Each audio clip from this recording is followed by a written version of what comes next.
think. It can't be understated that if we already had shortfalls, so more shortfalls, that can't be good for our immediate to medium economic outlook, I think. Well, certainly it will affect our economic outlook. Now, I'm not in panic mode, to be very honest with you. Right. And the simple reason being is because I can't see that there has been any notification that there is a crisis or a shortage in supply.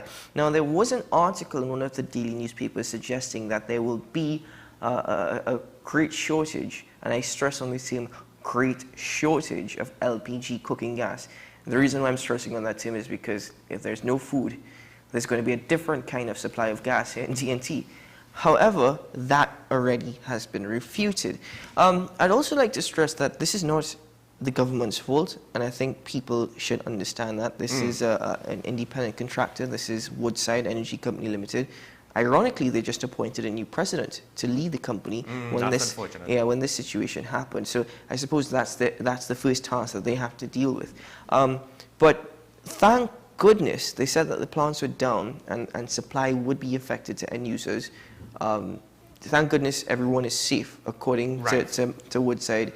As soon as you hear there's an accident or an incident that it revolves around an emergency, you tend to hope and wonder that everybody who was there when this incident, whatever it may happen, especially now with everything that's been happening, are safe. Thank God that is the case. But I'm not in panic mode. I mean, and I don't think the people of Trinidad are in much of a panic mode either, because perhaps on Friday, even early on Saturday, I can't say that the lines at the gas station were incredibly long. I can't say that people were in panic mode and panic buying. I did not see that.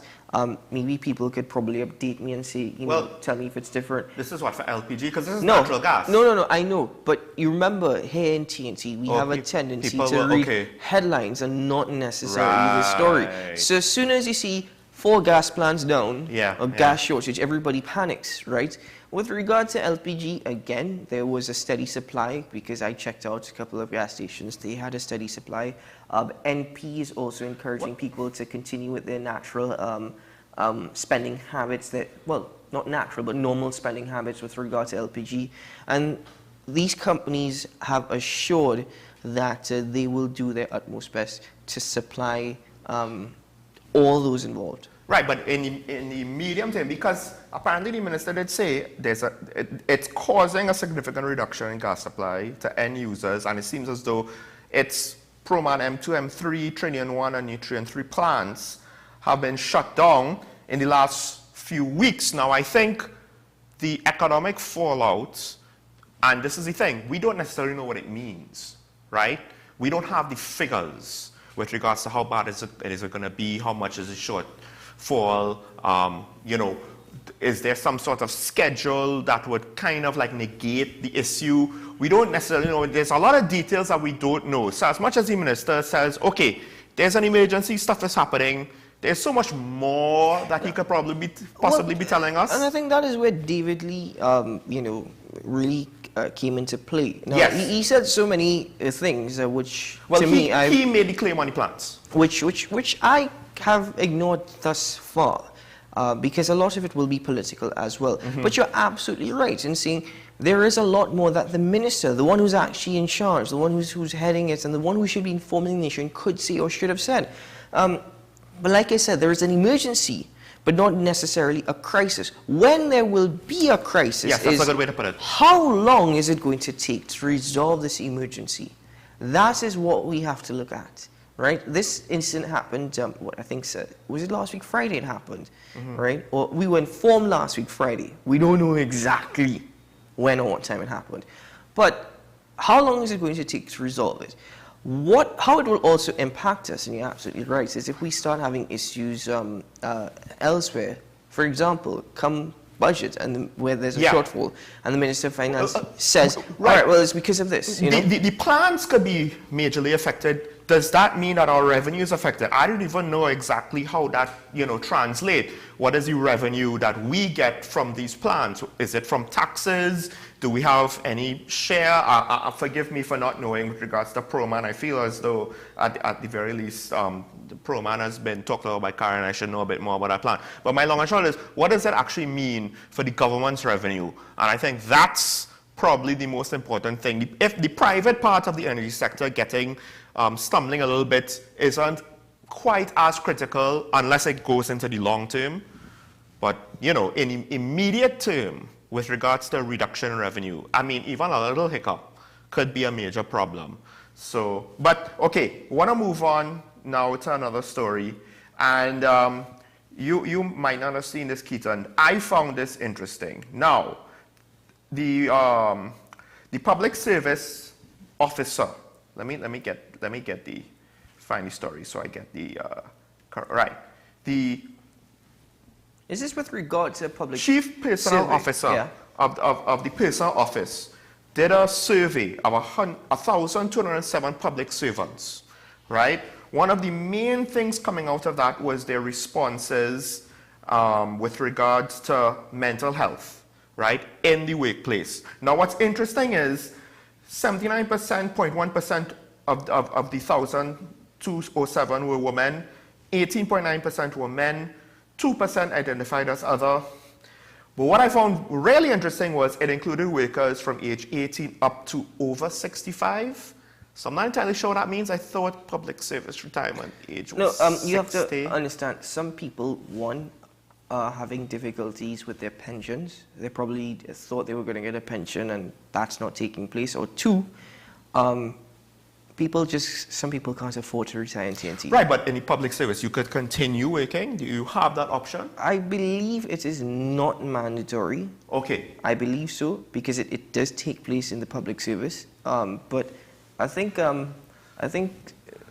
don't think people will really argue against that, because they still be able to make contributions to NIB. Right, exactly. Right? But nevertheless, that's a very important point, not to take away from the survey. But people can't afford to retire. Yeah. So what came out of this was 52.8% of the respondents believe their psychological well-being of staff is not prioritized by it says by their employers, but I guess it depends on if it's a state agency or a ministry or what have you. 60.7% felt senior management did not consider the psychological health of employees to be of greater importance. And one of the things that I found interesting is, so you have over half. Now, granted, I think the Minister of Public Administration questioned that the sample size was too small. And I might argue that even with 1,000, with 1,207 respondents, it might be too small to want to make drastic action. But there's a couple of things. One, this is making me, again, to me, this is pointing out that not everywhere, because again, the implication is 40% didn't have such a negative view. It doesn't necessarily say how positive the other 40% saw it. But the fact that over half is saying that, their bosses don't really care about our public health, it makes me question the effectiveness of management in the public service. The other thing, the flip side of what I take away from just that basic stat, there's a little bit more to say, but from just that, this is something that I would think unions should be negotiating for. It's not just all about money. I've said that, right, time and time again. Your working conditions, your working environment matters too. And in fact, I know of people, you hear stories all the time of people, yeah, it's a high-paying job, but I can't deal with this job because of whatever factor. And sometimes it's because of the work environment. And I know at least 2 people who left their public sector job. One got a different public sector job. One got a private sector job because they couldn't deal with the situation that they were in. They couldn't deal with it anymore and they wanted to move on. So you can't pay people to undergo a stressful environment, to undergo a situation where your boss doesn't necessarily care about your mental well-being. Some people, some managers and employers think that they can, but it doesn't work that way. And you burn your employees out, and then you might ruin them, their productivity might drop, or they might leave. And to me, again, it's something the unions could be negotiating on. Yes, I understand money is important and cost of living, etc. But If I can't last in my job because of the stress, then what's the point? Now, I'm going to try and look at this from an all-rounded perspective. I'm going to look at it from a manager side. I'm going to look at it from a public servant side in the sense of a worker. One, with regard to the quality of management that we have in Trinidad and Tobago, some people might suggest my assessment is unfair, but in my experience, at least within the public service, and many a times within the private sector as well. Yes, I was not thinking that. Not just the public service, in the private sector as well. We don't have quality management here in TNT. We really don't. A lot of people are elevated to the position as manager because of their experience on the job, but they don't necessarily have the training to be a manager, right? And even if they go through a training course once, in many instances, it's not something that is refreshed every year.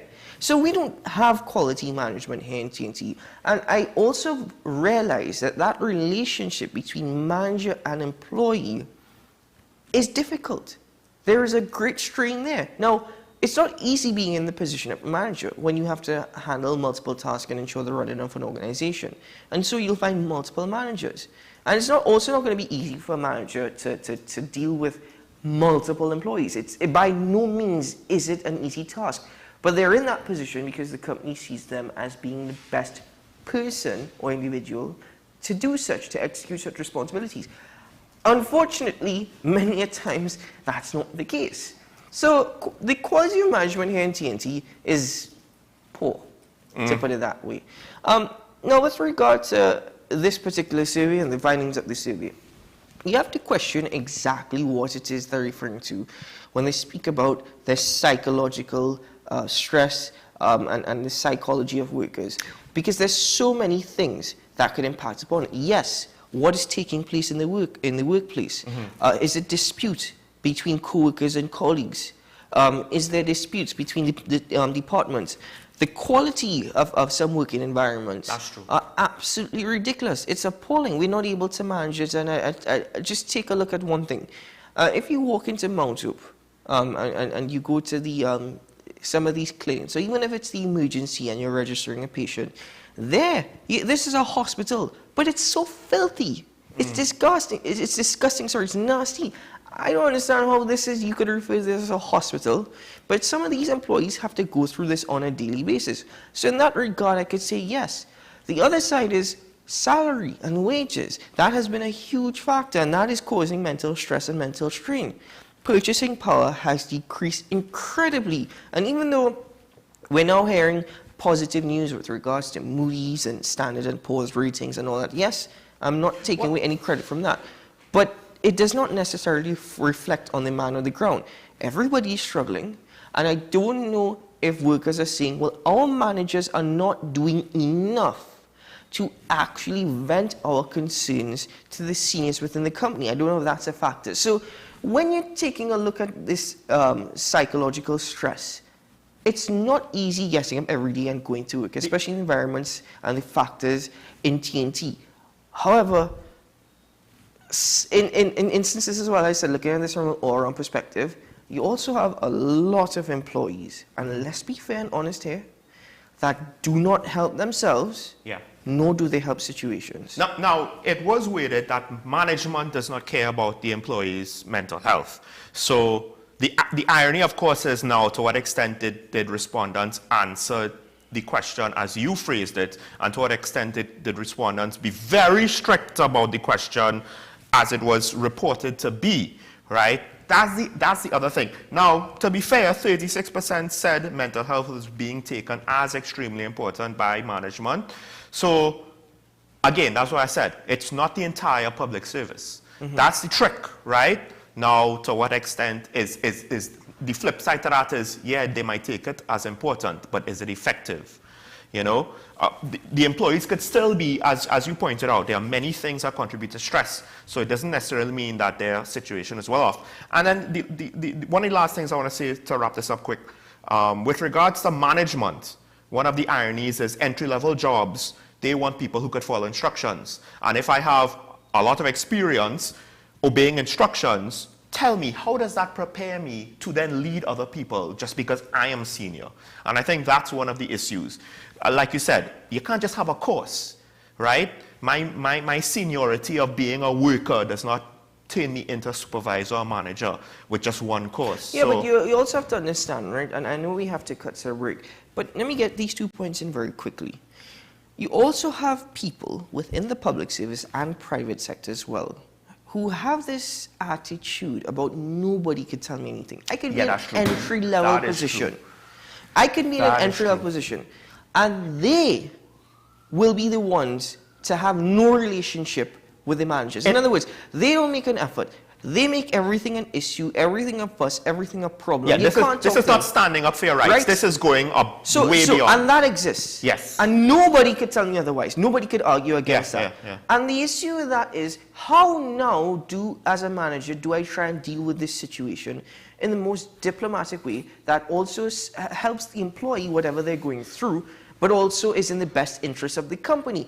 And the employee, for whatever, simply because of a mindset or an attitude, would say, quick response to that. The messed up labor market we have, in part because of too much government programs and government employment, is making that situation harder to deal with. And the second thing is, there are just some people out there who are not managers. Yes, they just have manager titles. Yeah, which is really unfortunate. There's some people who do not know how to manage their fingernails, right? Yet they're in a position of being manager. No, I'm being honest with you. This is true. It is absolutely ridiculous. Some people give themselves titles. Some people just give themselves titles. I'm technical manager. I'm executive manager. Yes. I'm an executive producer. I'm this and that. They don't do anything. And guess what?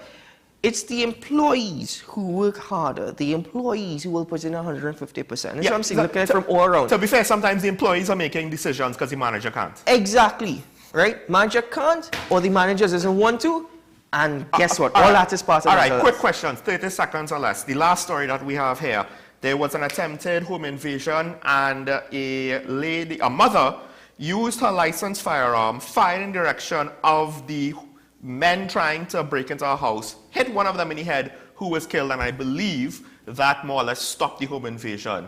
30 seconds or less. Should we have more armed private citizens? We should have more armed private citizens with stricter laws in place, stricter assessments. Every year you have to go through mental, psychological, assessments. You need to go through training every year. You need to have this gun safety training, management, and a country which recently has had an increase in gun crimes, but still, globally, when you take a look at the statistics and the measures in place, they've made it very difficult to own a gun. But a citizen, once they pass all the criteria and the prerequisites, can have a gun. It's Japan. Just take a look at their laws, take a look at the assessments they have in place and what they do. So yes, private citizens can be armed once they're able to pass all those tests. My only thing is our bureaucracy is so slow, but I agree with you for the most part. We just need to solve that other problem. No, bureaucracy is slow because they make it that way. But trust me, I can say in general, we still use paper for paperwork. If you have a friend inside, Sean, right, or somebody knows you, you'll get them more. Folks, let's take a break. When we come back, I want to check out one of the PNM, the Prime Minister himself, and the local government minister. They answered some questions to the public with regards to local government reform. Stay tuned when we return on Talking Point.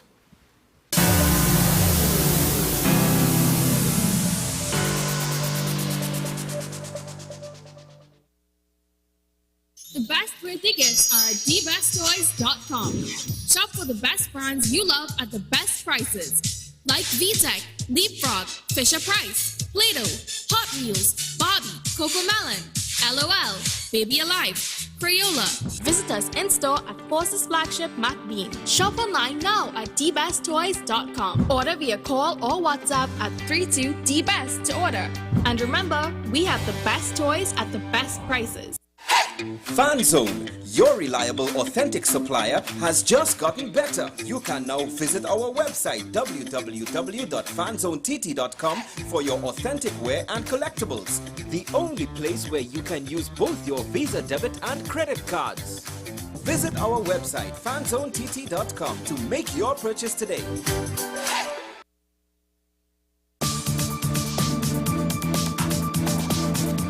I am Rondell Donowa, attorney at law and host of Strictly Legal on WESN Content Capital. Strictly Legal is a legal program geared towards informing you, the public, of your legal rights, responsibilities, and remedies.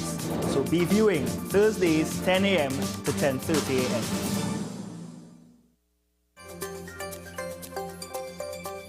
As you age, there is an increased risk of being diagnosed with arthritis, but younger individuals can get affected as well.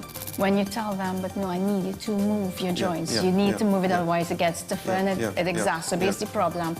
There's that misconception that if I move it, it's more pain. So if you're to focus on these risk factors, then to me, it will help a large portion of the population, probably prolong, I should say, the inevitable, because inevitably you will develop arthritis. What's Up Doc, every Tuesday and Thursday on WESN Content Capital. Every word, every line, every paragraph depicts a real moment in someone's life. A father, a sister, a mother, a brother. We at Newsday are dedicated to you, the people, and through independent, unwavering journalism, strive to always bring your stories to life. Because your stories are more than just words. Newsday, independent and credible.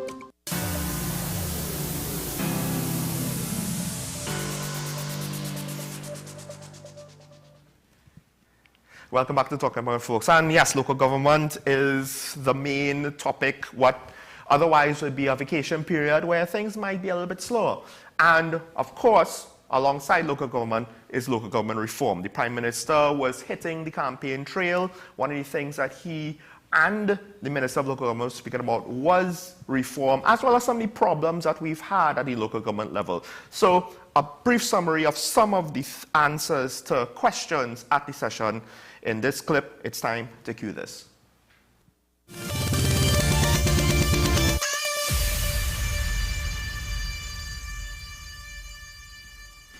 It is my view, based on what has been said by the practitioners in local government and the UNC, that they basically have no real problem with local government reform. This opposing local government reform in the way they're doing it now is pure, naked survival politics. It's politics. Unfortunately, they put politics before country. The politics is supposed to work for the country. We're not saying they're supposed to have the same politics and the same political approach, but there has to be a time when you have to say, this is good for the community and I'm supporting it. This is good for the country, I'm supporting it. It can't be that if I am not in charge, it mustn't survive. To answer your question, their position is they win the election and exactly what is going on here now will continue. They're saying leave it so, leave it just so. And the reason for that is that there's a general election due sometime later on. And they want to be able to say that nothing is happening, the country is going to hell, nobody, the government is a waste of time, and then that is the next election campaign for the general election. We are saying the people can benefit now from the work we have done before, from the reforms that are recommended, through the law that is passed, and as long as you give the PNMA mandate to do it, we will do it once you give us a mandate to do it. The system when that existed was one where we didn't have a proper road network, so people didn't get to move as easily and freely around. So the managers then located those maintenance units away on the road and in districts. They became a casualty of the very improvement of the road system. Because as the road system was improved, the view was taken by the managers that we can easily move to these areas and do the maintenance. So we can afford to keep the resources here or be here, keep the staff here, and then move easily from here to many miles away and do maintenance. That sounded good, or maybe it is good, but the end result is that small maintenance work like a pothole or a clogged drain is lost under the radar, because where the decisions are being made now, they make decisions on a major scale for something big. They don't pay attention to something small. So a pothole that could annoy you to the high heaven or damage you and is dangerous could remain in the road, because where the decision is being made, where the staff is located, that pothole doesn't feature. And that happens, and the more you improve the road network and allow you to move far away quickly, is the more there has not been any of these regional service centers. But another point that you have to admit, if we are honest with ourselves, there are a number of people on the government payroll who are paid to do certain jobs which do not get done.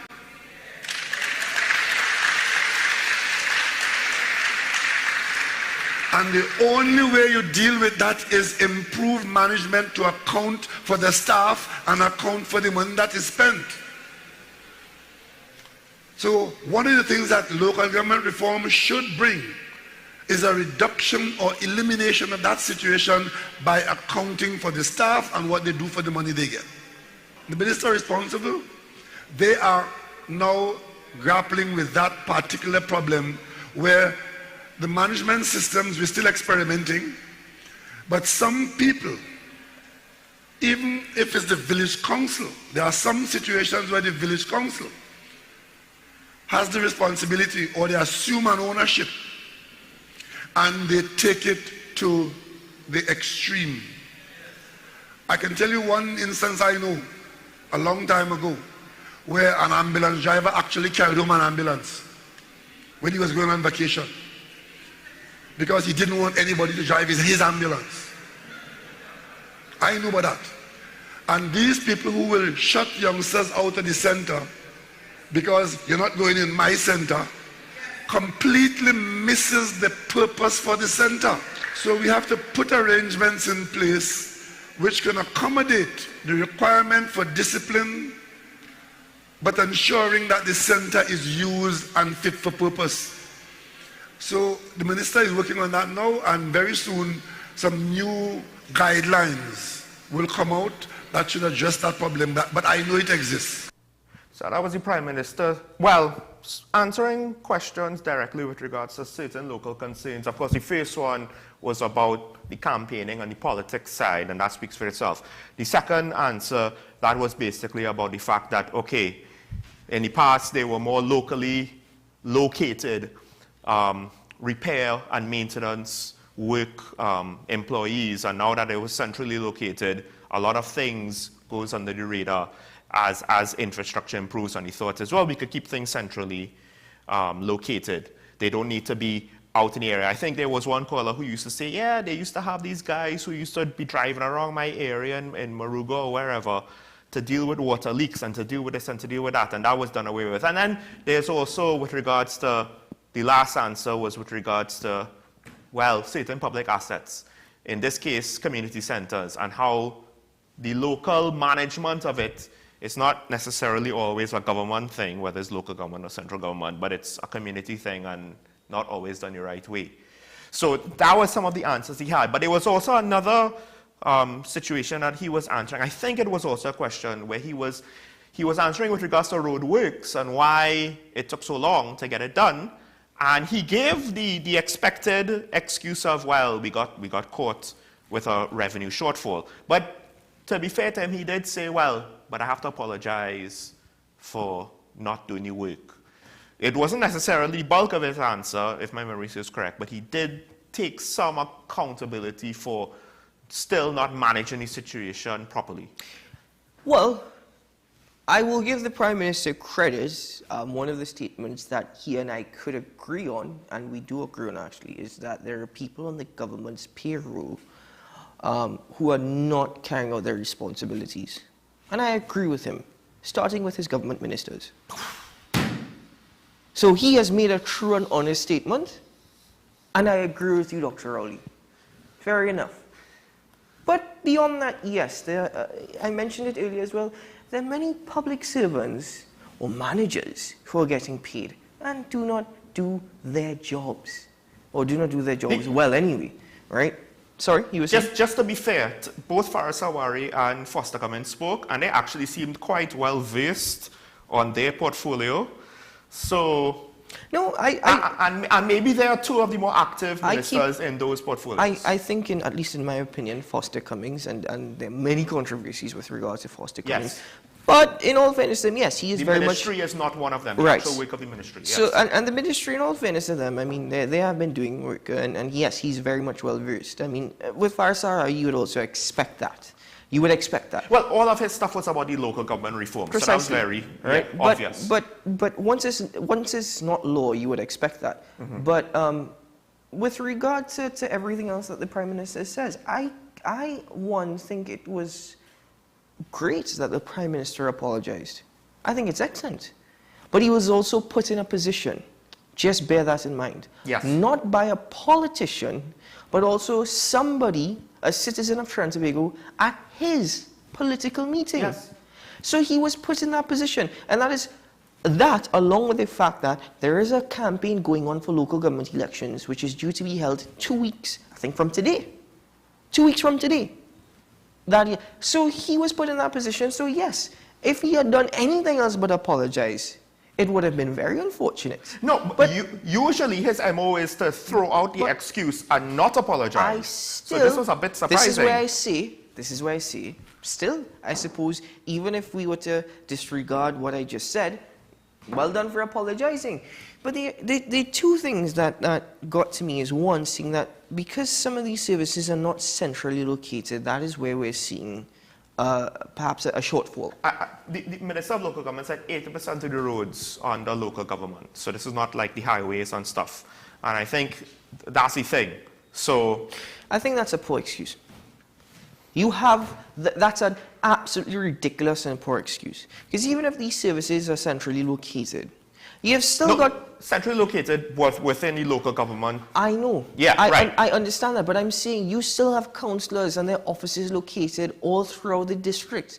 And beyond that, you have citizens who are making reports. The claim made is that the CEO does whatever he wants, and the councillors at the end of the day don't have authority over him. Well, yes, that is true. You've got the CEO and then you've got the chairman of the regional corporation. You have to bear that in mind as well. Mm-hmm. But at the same time, when you don't see a council except for every 4 years, you telling me that, oh, the council's not at their office. Sorry, they're centrally located within, but they're not at their office. Yeah. And listen, this is absolutely ridiculous. You can't tell me because it's centrally located that we can't get the job done in an area that still falls under my district.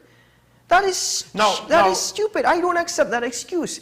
And I can't defend that excuse. And I'd love to see somebody defend that excuse. With regard to the poor roads and the poor maintenance, I understand that there was a shortfall in revenue. I understand that. Now, the Prime Minister went back to 2015 where there was a 30% reduction in income. Yes. Right? But again, he's gone back to 2015, and then there was COVID-19 and then all that. Okay, listen, you've done really nothing to look at other avenues or aspects for investment where we will get great returns. Right? So I can't even say you're making a concrete effort to ensure that we have greater revenue or greater income streams. But furthermore, I can't accept that excuse again.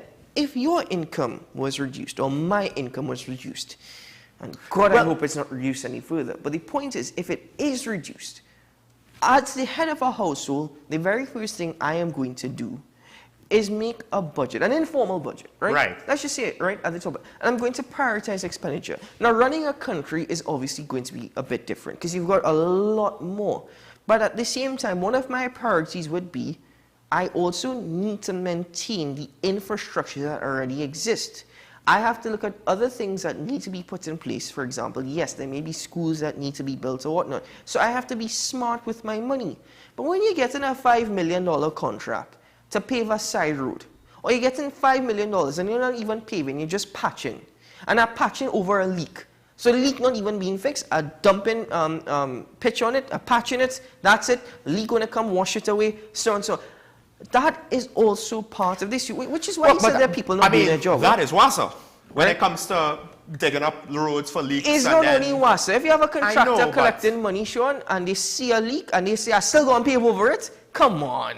Right, okay, Be fair smart. enough, fair enough. Be smart. But again, what are they supposed to do when WASA has not fixed the leak? You said it yourself. WASA takes forever to fix the leak. The pothole and the leak just there for weeks and weeks and weeks. Yeah, but Sean, I understand. No, I know what you're saying. I'm not disagreeing with you. But I'm just saying, don't you find it rather miraculous that there's been a leak there for weeks? All of a sudden, it's created a crater. All of a sudden, somebody comes and paves over it. And the very next day, all of a sudden, WASA shows up. It makes you think that WASA is doing it potentially on purpose, intentionally. Maybe with regards to it's a political move. But I also cannot accept these excuses. Again, I know there's a campaign taking place.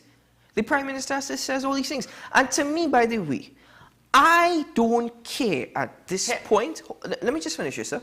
I don't care at this point about the Prime Minister saying that UNC not doing this, the UNC not supporting that. I don't care about that. And quite frankly, I don't care about the UNC saying the PNM not doing that. I want to know what you're going to do if you were to get into power. I want to know what you are going to do. Forget about the combative politics. Forget about attacking the opposition or central government. What are you going to do?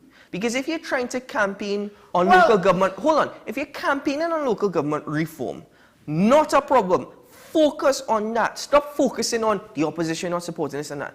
All that is unnecessary at this point. I think that's them falling for the opposition's trap. Now, the thing is, I'm actually willing to take for the short-run explanation what the Prime Minister said.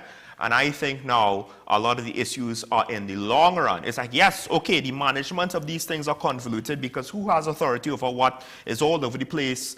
I get that. The thing is, one could argue then the real issue is this local government reform, if it's going to solve all these problems, should have happened sooner. What took you so long? Why didn't you want to try to get this done before? Because you had a whole 7 years to try to get this done. You could have done this at the start of the last local government term, right? And then implement it all, so for the next local government election, that would have been fine. Or even potentially earlier, because it's every 3 years and they've been here for 7 years, right? The other thing though, well, I don't know if you have more on this topic, but we're running out of time. I just have 3 very quick points, right? 3 more? No, forget about that. I'll forget about my point on local government reform.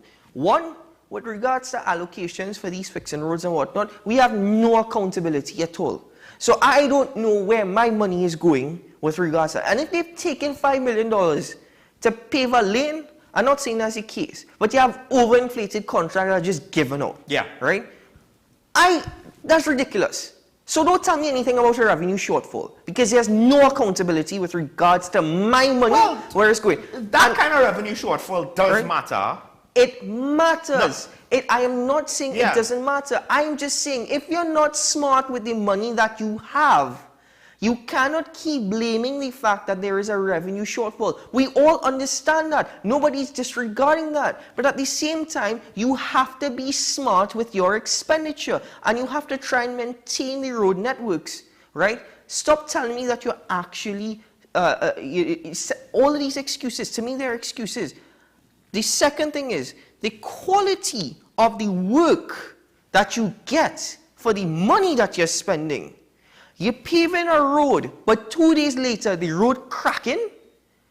And apart from that, where all these little small holes appearing from? I want to get this point in quick, right? Go ahead. One of the main things, though, is that the Prime Minister basically said something that is not within the national discussion enough. We've talked about it. I don't know how many other people have talked about it. He said, I apologize. The issue is with the budget shortfall, the issue is priority. And we've already questioned, did the government, okay, you have a budget shortfall. Now, how did you manage that? Now, the Prime Minister's apologized for it. I get it. But the thing is, no one is debating. The debate should be about, was the government's prioritization of where the money was spent. And that's what you're alluding to. Where the money was spent, well, initially, was that the correct prioritization? Because for all intents and purposes, roadworks got 0 priority for about a couple of years well.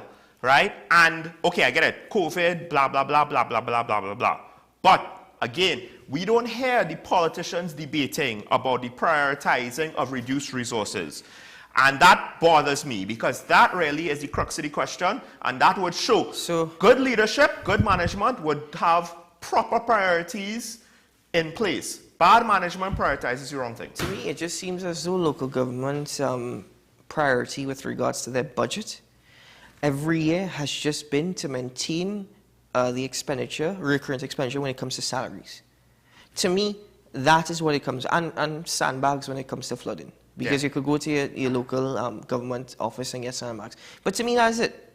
To me, that is it. So you may think that I am being harsh, but I personally think it is ridiculous that whilst I understand there's a revenue shortfall, we're not smart with our money here in TNT. So that question, I think, was more about Works and Transport Ministry and the big stuff, right? With regards to local government, if we have the time, it might not be today, it might have to be maybe Thursday, we'll get into that. Because the Minister of Finance went in a bit on the technical side of the reform, of course, if it's implemented as intended. But we have to cut it there, folks. When we return, we should be joined by our guest from the TTPS. And, well, of course, we'll get into more topics with regards to national security. Stay tuned on Talking Point. We'll be right back.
Take some time for yourself or spend some time with the family at Sandy Point Village Hotel. Enjoy our various studio and suite apartments, self-contained with their own kitchenettes and Wi-Fi. We also have our famous 100-foot swimming pool and our beachfront restaurant, The Steak and Lobster Grill. And our location in Crown Point puts us near the center of activity from the nylon pool to the local nightlife. Call us and make your reservations at 639-8533, 389-2378 or email us at sandypointvillagehotel@gmail.com. I am Rondell Donowa, attorney at law and host of Strictly Legal on WESN Content Capital. Strictly Legal is a legal program geared towards informing you, the public, of your legal rights, responsibilities, and remedies. So be viewing Thursdays 10 a.m. to 10:30 a.m.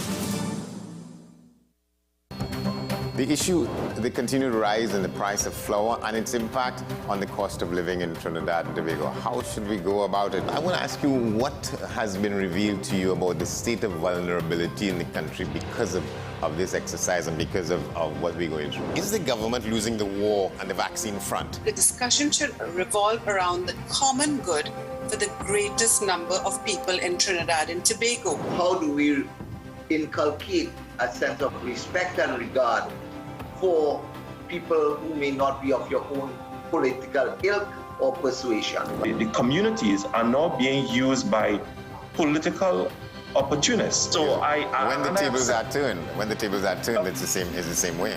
Okay, this has been 10 Questions. I'm Andy Johnson, and we'll see you next time.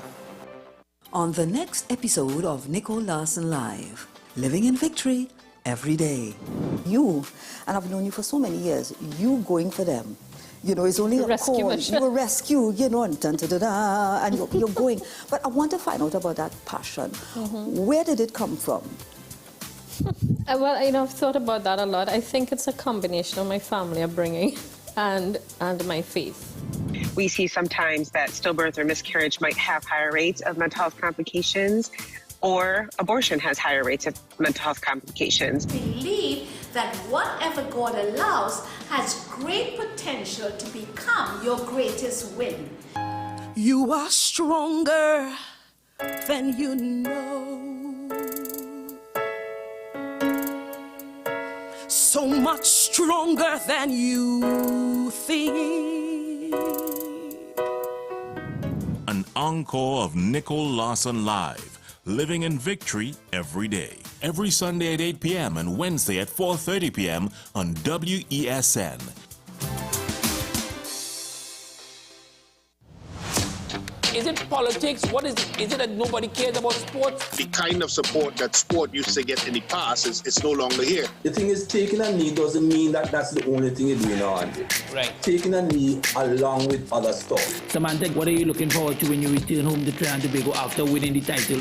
Thank you very much for speaking it into existence. Is there no pressure on Nicholas Paul? It makes me more motivated to work hard and to go out there and rep the white and black. Why are we sending a team to the Winter Olympics? There are a number of Trinbagonians who are in the diaspora and have grown up in winter sport. It's an opportunity that the Trinidad and Tobago Olympic Committee will not close the door on. I also believe in the players that we have. Once you can motivate the players, you can get the best out of them.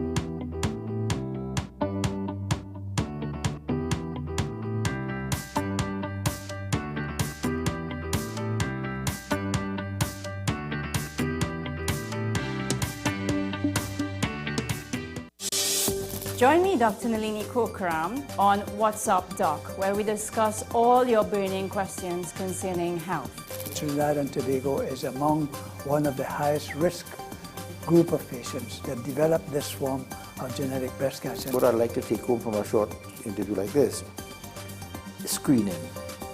You must screen. Because it's silent. It's silent. Yeah. And because it's silent, you don't know it's there.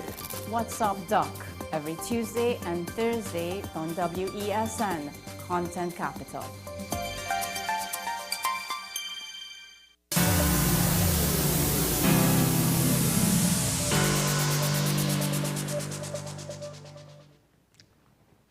Welcome back to Talking Point, folks. And we are joined by Inspector Michelle Lewis. Some of you might have remembered her. I think this is your third appearance, Inspector.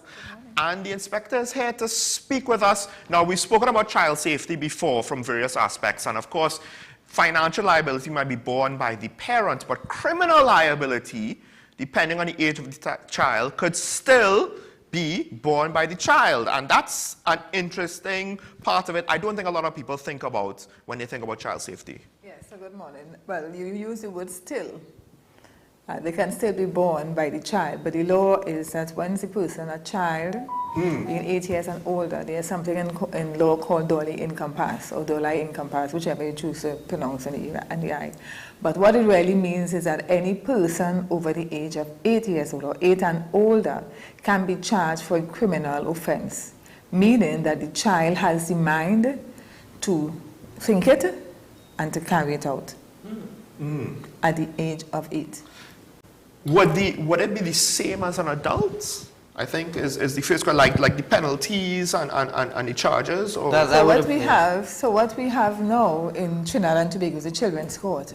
So based on the criminal offense, yes, we do have children's court since 2015. I didn't, for whatever reason, I did not put these things together. It's not too far from here, actually.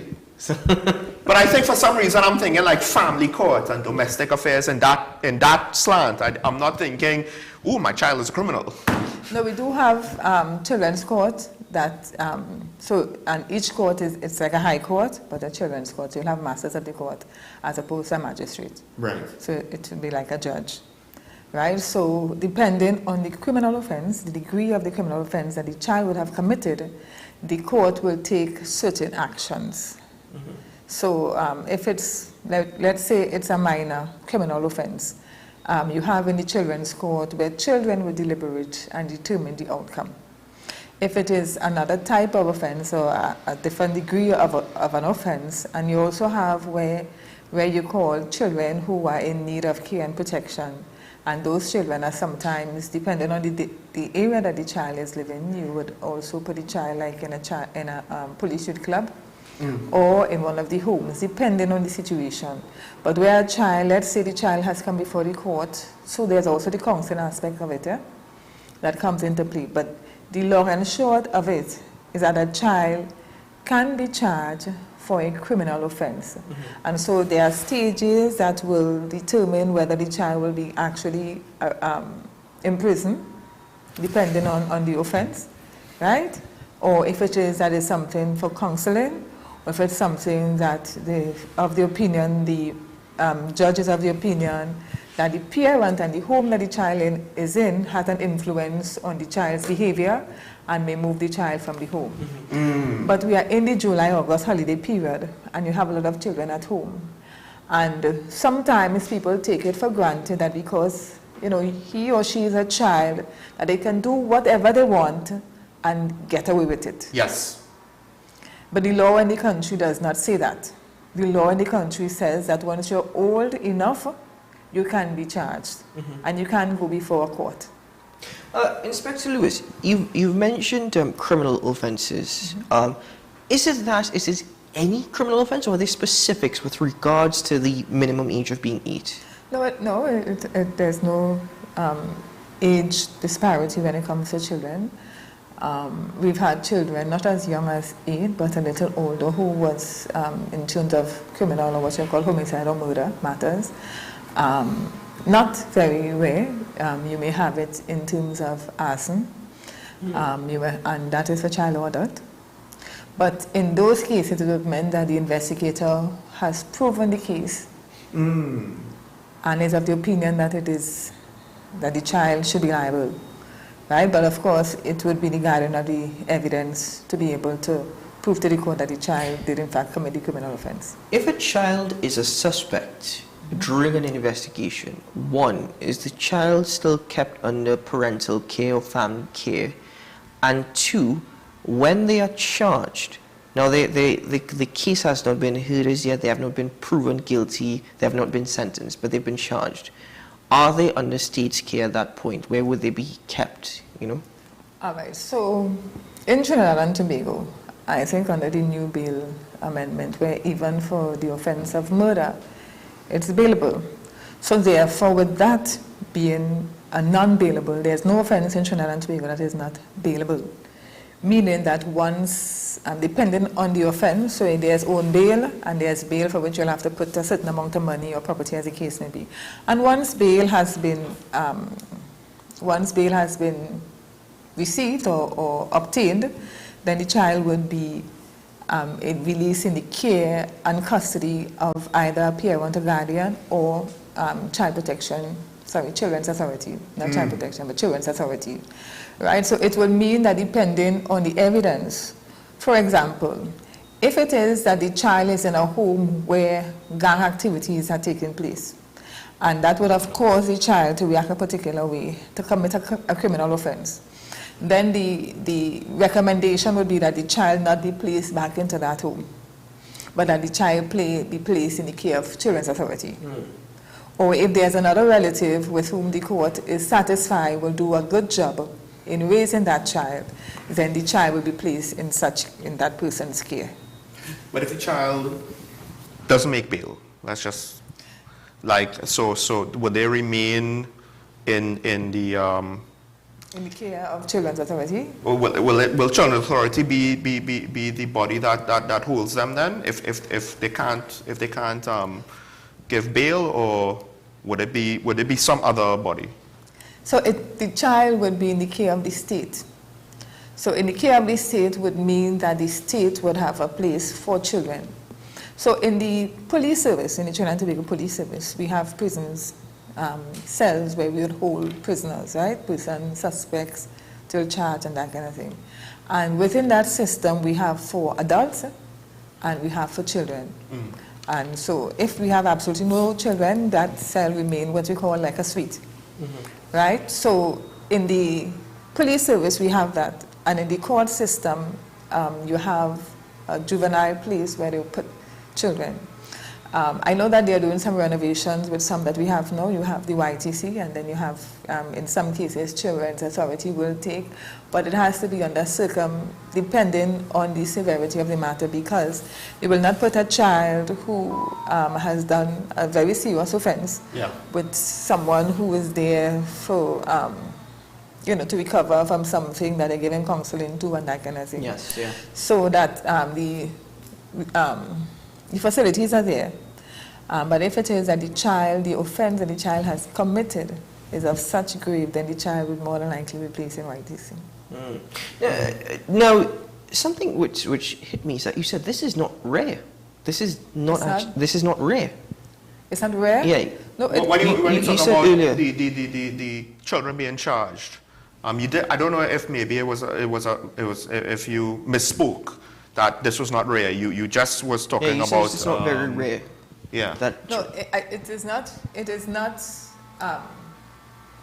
It is rare, is what I want to say in relation to homicide or murders of a child being charged for that, right? Or larceny.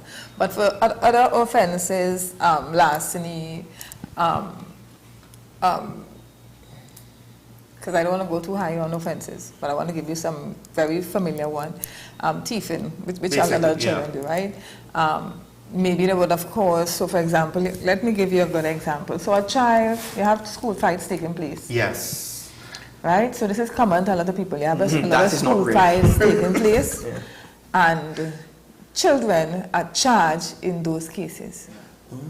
Now, it doesn't come out in the public because we still have to protect the child because of the age. So whereas you would see the TTPS or the media say that John Doe, age 23, was charged for malicious damage or assault occasion in a wound or something like that, where a child has committed an offense, you will not see it published, but the child was charged. So we have children who have been charged in secondary schools for criminal offenses.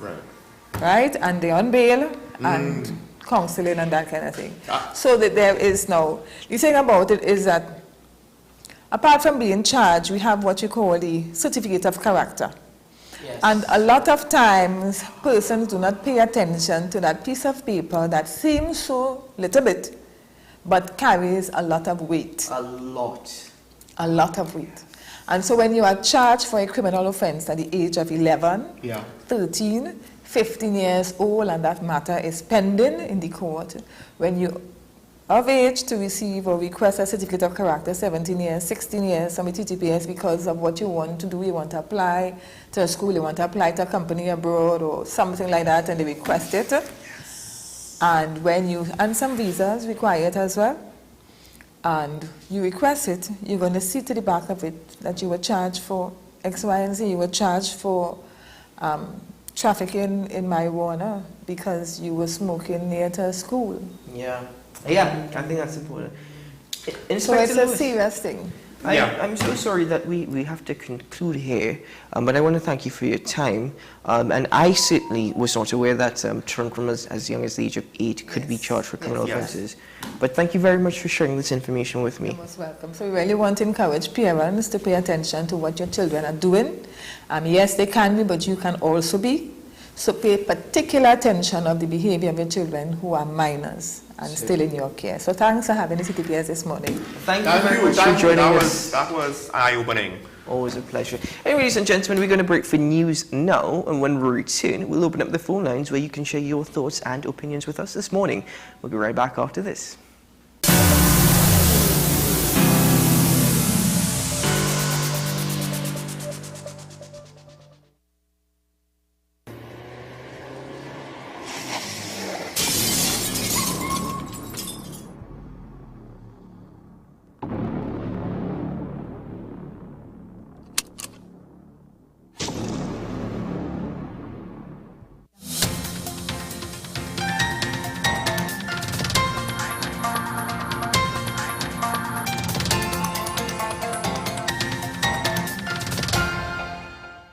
Here is the WESN News on the Hour. I am Sierra Ali. Thanks for joining us. Here are the headlines.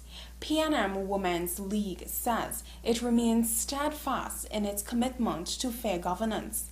West Indies win second ODI against India by 6 wickets. And internationally, Travis Scott music deemed improper and planned concert rescheduled in Egypt. Now for the details. The People's National Movement Women's League says it remains steadfast in its commitment to fair governance and recognizes the critical role of the Ethics Council in upholding ethical behavior in politics. However, it believes for the Council to maintain its credibility, it must demonstrate transparency, fairness, and accountability in its decision-making process. PNM calls upon the Ethics Council for Political Behavior to reassess its practices and ensure an unbiased approach in its dealings with all political parties. The PNM says it stands firm in its principles of democracy, inclusivity, and respect for all citizens, and urge the Council to do the same in fulfilling its duties. West Indies cricketers will be aiming to take their improved performance from the second one-day international against India into the third and final ODI at the Brian Lara Academy, Taruba, on Tuesday. The regional team won the fixture at Kensington Oval, Barbados by 6 wickets on Saturday. Set 182 runs to win, the West Indies reached 182 for 4 in 36.4 overs. Captain Shai Hope led the way with 63 runs off 80 balls, which included 2 4s and 2 6s. Casey Carty also provided support, scoring 48 runs off 65 deliveries, hitting 4 4s. Earlier, 3 wickets for Romario Shepherd and Gudakesh Muti helped restrict India to 181 all out in 40.5 overs. Opener Inshan Kishan top scored with 55 runs. The 3-match series is tied at 1-1. Internationally, rapper Travis Scott has promised his fans his live show in front of Egypt's pyramids will go ahead in the future. The rapper's desert gig was cancelled at the last minute after promoters Live Nation had insisted it was going ahead this Friday. Following reports, Egyptian authorities had pulled the plug. Organizers confirmed on Wednesday the show was off due to complex production issues. But Travis has insisted the gig isn't dead, and he'll share a new date soon. The gig, timed to coincide with the release of his new album, Utopia, sold out quickly after it was announced. Tickets sold out in just 15 minutes after going on sale on Monday, July 10th, for the concert that was set to be held on Friday, July 28th. The Egyptian Syndicate of Music Professions, which oversees all matters relating to live or recorded music in the country, said in a statement on Tuesday, 25th July, that Scott's concert would go against our traditions.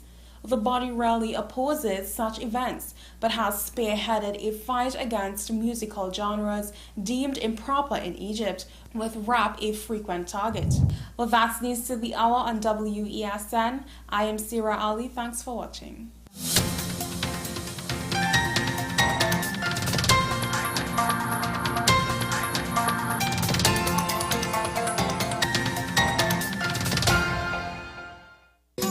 Take some time for yourself or spend some time with the family at Sandy Point Village Hotel.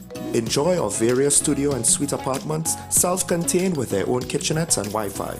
We also have our famous 100-foot swimming pool and our beachfront restaurant, The Steak and Lobster Grill. And our location in Crown Point puts us near the center of activity, from the nylon pool to the local nightlife. Call us and make your reservations at 639-8533, 389-2378, or email us at sandypointvillagehotel@gmail.com.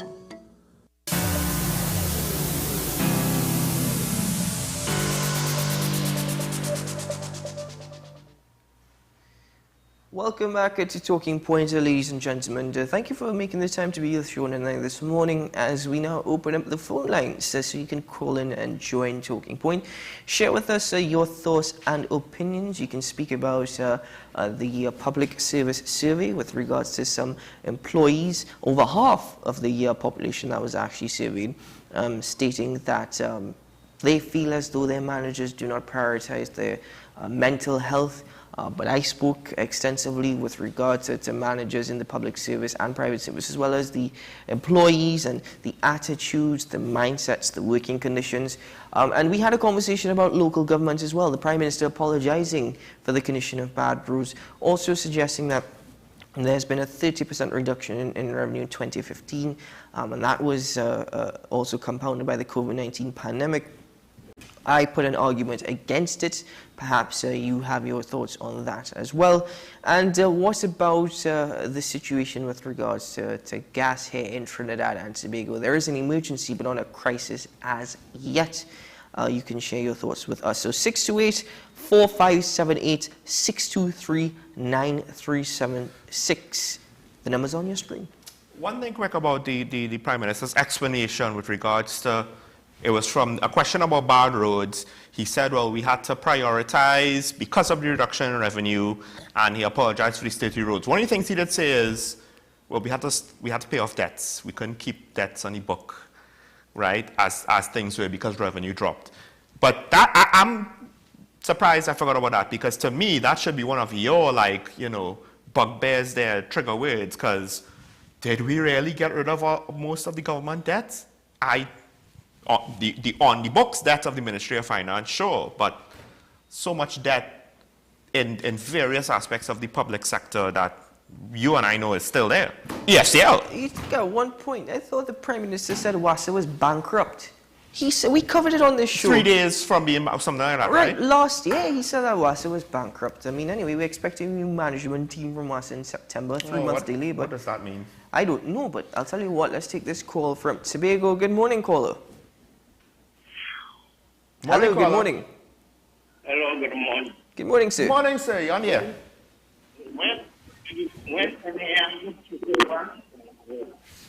When in AM took over the country, sorry, caller, we're having difficulties hearing you. I don't know what's wrong. Could you just speak a bit more into the phone? Start over your point, please. Wow. Yes, go ahead, caller. In the case of this administration, we don't know. We may not have any. Is there what I say? Why we're hearing what we're not doing? But the things we are doing consistent.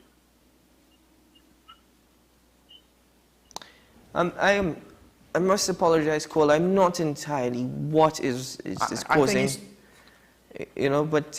I think he's talking about the budget. I just don't know if he's agreeing with the Prime Minister or disagreeing with the Prime Minister. If I'm not mistaken, and because I didn't hear it too clearly, I do not want to interpret wrongly. I think he's saying that we're hearing the excuses as to why. What is being done. And I could be wrong. I don't know if you're still with us. Hello? We have another caller? All right, we apologize for that, caller. Call us back. Good morning, caller from Chagonas. Hello, good morning. You're live. I listened to Dr. Lowley earlier, and obviously we have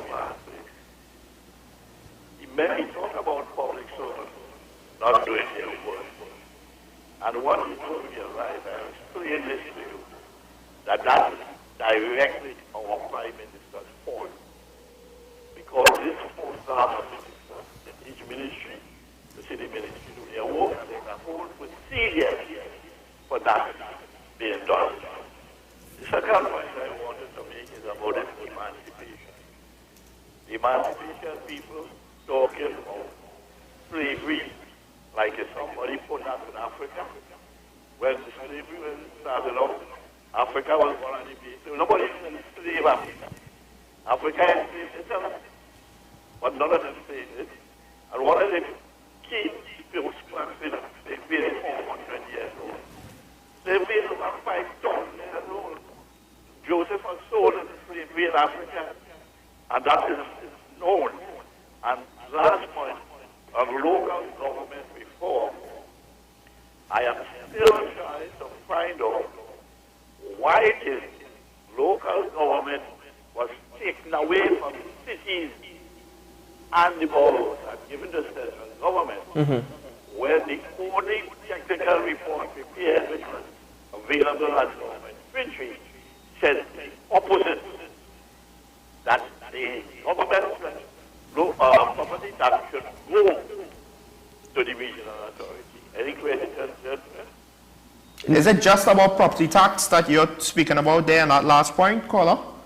I said the government report, the one that was in the public, which Mr. Maris carried out, said that central government property tax, which is land and business taxes, should go to the regional authority. But then said he did the opposite.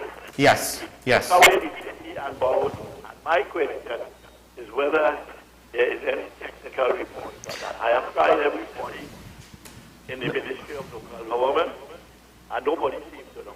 Okay. All right, caller. Thank you very much. All right, just to inform our directors, it seems that the volume is low and there's a bit of a feedback as well. I don't know if echo. I don't know if there's anything on our end, or if it's just the quality of the calls coming in. But in good news, TSTT made US $14 million in profit. They've made a profit? Let's take this caller on the line with us. Hello, good morning, caller. Hello, good morning.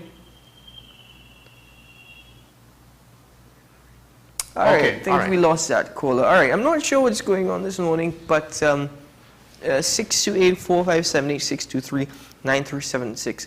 Let's take another caller, see what the issue is, if it's just a general issue, because we were having that caller from Tobago, a similar thing, and this caller from Sugarness. I'd like to share a bit of good news this morning, if that's okay. I mean, apart from TSTT making a US $14 million profit. I don't know how I feel about that. I don't know if I feel happy about TSTT making money. That just makes me think that there's a lot of people in this country that are suckers just like us. Paying for bad service, just say. It's hard to.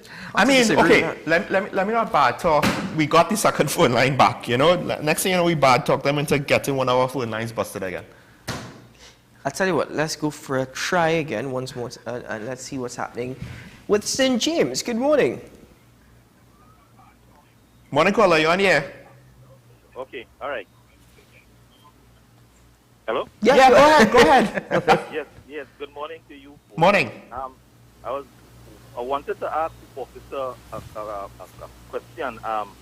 She said that a child as low as 8 could be charged. Now, the age of a child, they consider to be a child, is up to 18. Now, if, let's say, a child, under the age of 18 is charged for whatever reason, and she said that it goes on your certificate of character. When that child, reaches adulthood, and they want to get into, a way of life fit to fit into civilization, does that stain remain with the child, or is it removed after some point in time? I think her statement implies that she was speaking about adults. She was already speaking about adults applying for jobs, whether it's local or international, or applying for certain visas that will stay on your anybody record. Actually of whatever age, if they need a certificate of character, that will be on it. You could be 16 years old, it'll be there. No, but from what I understood is that she said if the charge will be at the back of your certificate, I mean, whether it's child, adult, or is charged, it will be there. So I wanted to know if that stain will be with the child, for the remainder of their life. Well, I believe so. Yeah, I think so. That's my assumption. Based on what she was saying, I get that impression. Yes. Yeah, because she was even saying if you go to apply to university, for example. So I assume that No, but she was speaking about jobs. She was speaking about jobs. No, so I know. It's not, But to answer your question, caller, yes. Based off of what Inspector Lewis was saying, I get that impression that is the case. Okay. Yeah? All right. Thanks a lot. Do you have a good day? Now, you've raised a point with regards to child being under the age of 18. Funny enough, there is the child is considered 8 years old to be charged. But there is a difference between a child and a minor, at least in terms of definition. Now, in terms of the legalese, I'm not entirely sure, but I know a minor is an individual under the age of 18 years old. Right, yes. Right, but I know the caller was saying, the definition of a child. Is there a difference, though? Well, or does the law use them interchangeably? This is the thing. This is what I'm saying. In terms of the legalese, I am not entirely sure, but there are differing definitions. But good morning, caller. Thank you for joining us. Hello. Hello. Good morning. You're live on Talking Point. Morning. Morning. Good morning. Keaton and Sean. Yes, caller. There is something in this country by law called a president pardon. Once he is not a repeat offender, you go through that process. Mm-hmm. Right? Hello? Yes, you're live. We're listening to you. Right. Next thing, Keaton and Sean. This reform is a new thing. We don't only need this reform to be voting for this time. We also have another reform coming up, which is constitutional reform. We also need that. Yes. And I want when they bring that one with the next term, people who get charged must not be in the Red House until the case finish. They must not be going to our courts to disrupt the government operation around the country, which we were promised in 2015. Right? Mm-hmm. You all have a nice day and enjoy tomorrow. All the best to my African brothers and sisters out there. First people here. Out. Thank you very much, caller. Thank you, caller. Do have a good day, and thank you for your point. Well, there's so much reform that is needed in Trinidad. We have to understand. I'm listing it now. Yeah. There's local government reform, constitutional reform, public sector reform, criminal justice campaign reform, finance reform. campaign finance reform. So we have to understand that the change that we really want and desire here in Trinidad and Tobago, it's not going to happen anytime soon. Only local government reform is on the horizon. I don't know if it will even happen in our lifetime. Now, we can strive, we can fight, we can try. You know, I met somebody over the weekend, Sean. You know what he said? He watches the program, he supports it, he likes it. He wants more youth to get involved. He wants more youth to be active. He was even suggesting get more young people on the program. But I am wondering whether or not young people in Trinidad and Tobago are so apathetic to politics. Yep. You have so many young people calling themselves influencers. You have so many young people who are part of councils and NGOs, and they're doing their part. Don't get me wrong, they're doing their part. But what is their vision and what is their goal? Well, are they, when you say part of councils and NGOs, NGOs non-government, councils I'm talking as about in local government? I'm talking about they have, not in local government. You have the Trinidad Youth Council, for example. Which is non-government bodies, yeah. right? And so you've got all of these NGOs and organizations, and as I said, many of them do help and assist. But what is their long-term vision? What is their plan? Yes. And the unfortunate thing is, I think we need more young people. Even if they're saying, what is that doing for me? There's no opportunity. It's about your future to be more involved. Here's the problem, and caller, this is the unfortunate reality. We have two young commentators on the show. One is Camille Pascal. He hasn't been on Talking Point for a while, but he's still a part of the team. One is Janelle John Bates, I thought you were going to say Keaton and Sean, but okay, yeah. No. I said commentators, right? All right, fine. Janelle John Bates. One of the 40 under 40 for Ministry of Youth Development. The long and short is both of them said that young people don't want to be involved in politics. In their specific age bracket, so in Janelle's case, young professionals with actual technical skills, and in Camille's case, young people, youth parliamentarians, going to college, bright, top of the class people don't want to be involved in politics. I will correct you on one thing.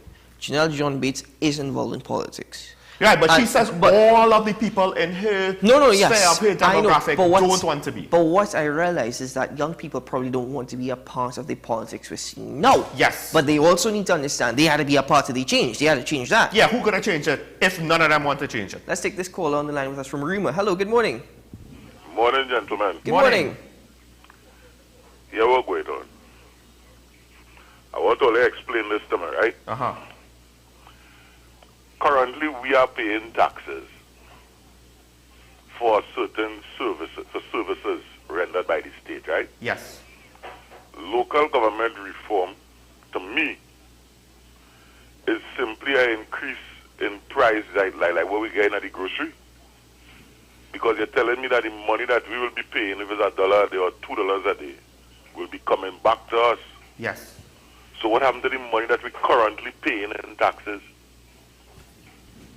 Caller, your guess is as good as mine. My theory. So that's the first thing.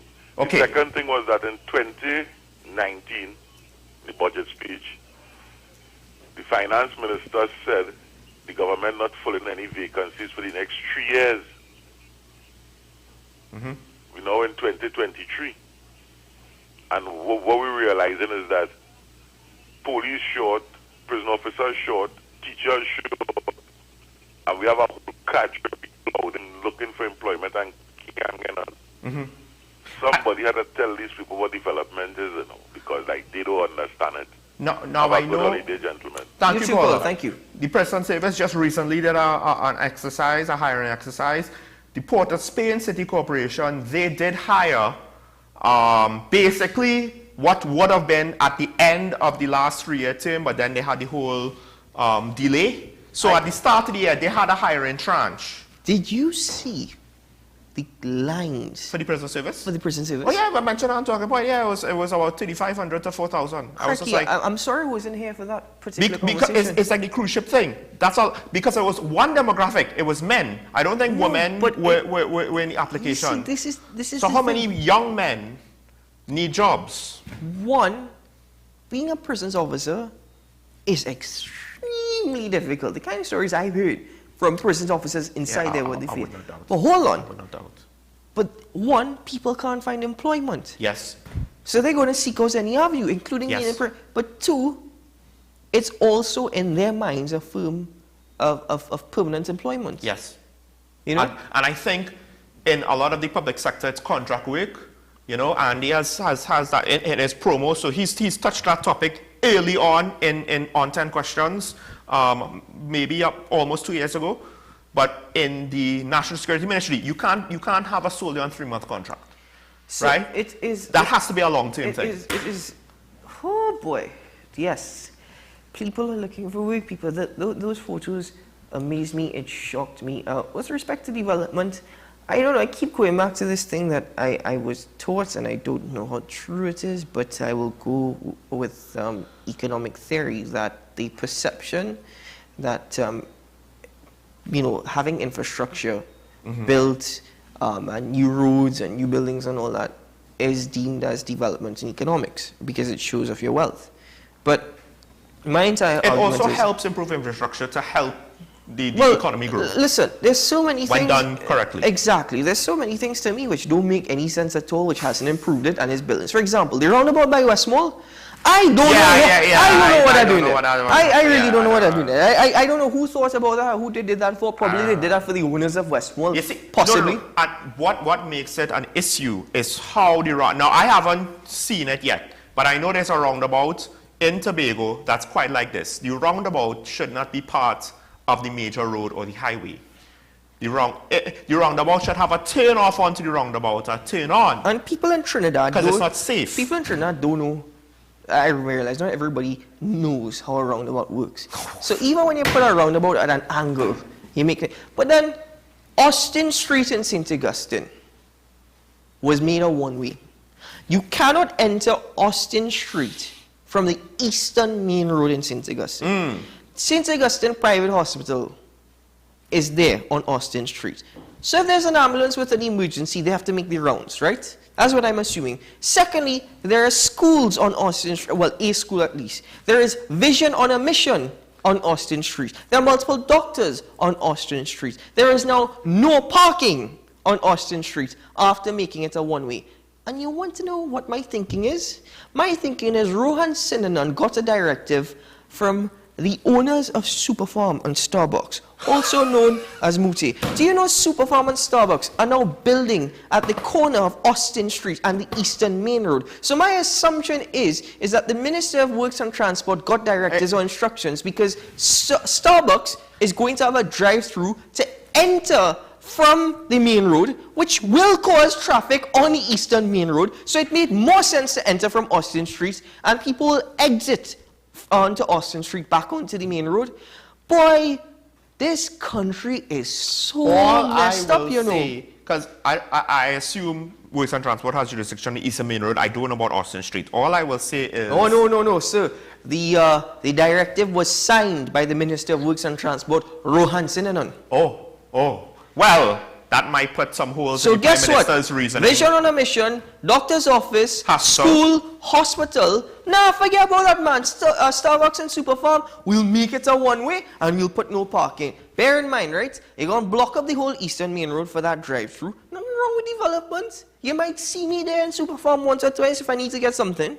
I'm not saying I won't be there. In fact, that's the opposite of development. Development would be to putting in infrastructure to make private businesses have a more suitable location, and that is not a suitable location. You're putting no parking on the road where the school is. Wait, does the Superfarm have a parking lot? But we go find out they're building it right now. We don't know. Which is why they put the no parking. Because so when you realize they're on a corner of two streets that's supposed to have no parking. So, exactly. You're not allowed to park on the main road, but they have no parking sign. Anyway, so this is why they put it up now, so that when Starbucks and Superfarm is complete, and they do put it up there so people won't say that. But oh God, we ain't stupid. We not dumb. I just want to say this. I understand that there's negatives with the property tax. I get it. Here's the problem. The problem is we got accustomed to a $60 billion budget when things were good. And we, down to the homeless person on the street that has a smartphone, we were oil barons. I'm stealing that from somebody I know, right? We were all wealthy in that way. And now the economy has changed, and we have to transition to a better balance point. And that might mean in the long run property tax, but I get it. The flip side is the country does need to be more effective and efficient with the revenue it is collecting before we could properly assess the need for something like property tax or more taxes. And finally, I'd just like to share my good news very quickly. West Indies beat India. West Indies beat India by 6 wickets. How? I don't follow cricket. I know that's not supposed to happen. West Indies beat India. Ladies and gentlemen, that is damn good news. Let me bandwagon just rally around the West Indies. Today for tomorrow, yeah.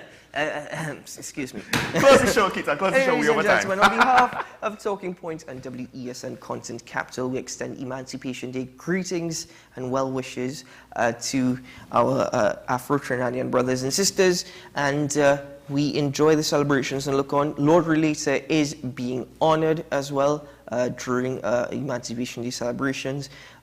So we wish you all the very best, and greetings to all from Talking Point and WESN Content Capital. But I'm Keaton Shaw, that's Shaw Michael Small, and this has been Talking Point, and we'll see you again, not tomorrow, but we'll see you on Wednesday morning. Bye-bye.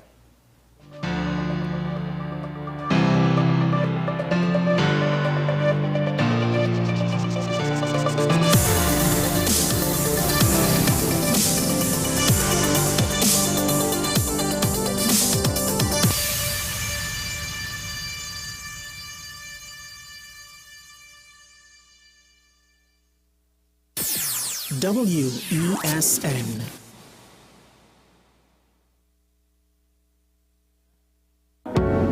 I'm Andy Johnson, and you're watching WESN, the content capital.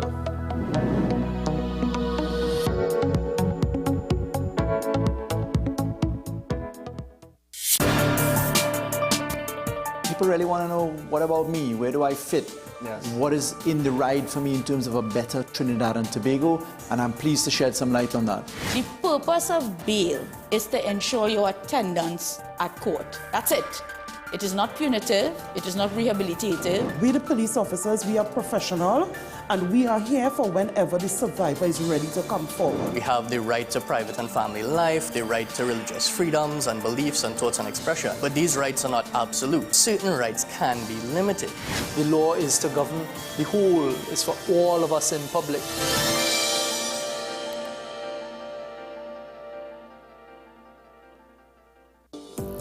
Join me, Sule A. Joseph, as I delve into the day-to-day psychological issues plaguing our society.